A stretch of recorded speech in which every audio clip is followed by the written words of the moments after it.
L'image est impressionnante, la manœuvre délicate. Le bronze coulé dans ces sarcophages se répand dans des moules représentant chacun une partie du célèbre chat de Philippe Geluck, qui assiste admiratif à la scène.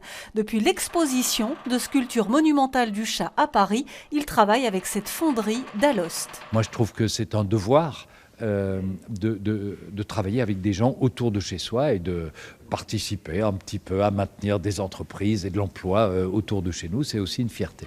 C'est Jovan Geert qui dirige les opérations. Il s'agit de manipuler du bronze à très haute température. On peut dire 1200 degrés, 1150 degrés, plus ou moins, quelque chose comme ça. Maintenant, on attend jusqu'à demain. Maintenant, c'est samedi, jusqu'à lundi.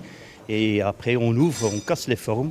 Les différentes pièces seront ensuite assemblées et soudées. On assiste ici à toutes les étapes de la réalisation. Au départ, Philippe Geluck réalise un modèle en terre glaise, sculpture qui sera agrandie puis moulée, faite de plâtre et de cire, pour enfin laisser la place au bronze. Une sculpture monumentale comme celle-ci se vend entre 300 et 380 000 euros. L'édition et la vente en très grand format vont permettre de financer une partie du musée du chat et du dessin d'humour. C'était le but de l'exposition et nous en avons déjà vendu 21, ce qui est exceptionnel. Et quand on lui reparle de la polémique née il y a quelques mois autour de ce projet de musée, Philippe Geluck réagit avec humour. Vous parlez d'une polémique autour du musée du chat, est-ce qu'elle est...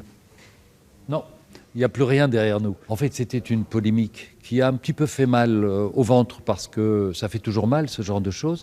Mais elle était infondée, injustifiée. Les arguments avancés ne tenaient pas la route et donc elle s'est éteinte d'elle-même. Le projet va bien, les travaux ont commencé. La détermination de la région de Bruxelles, capitale, et la mienne sont intactes et peut-être même renforcées.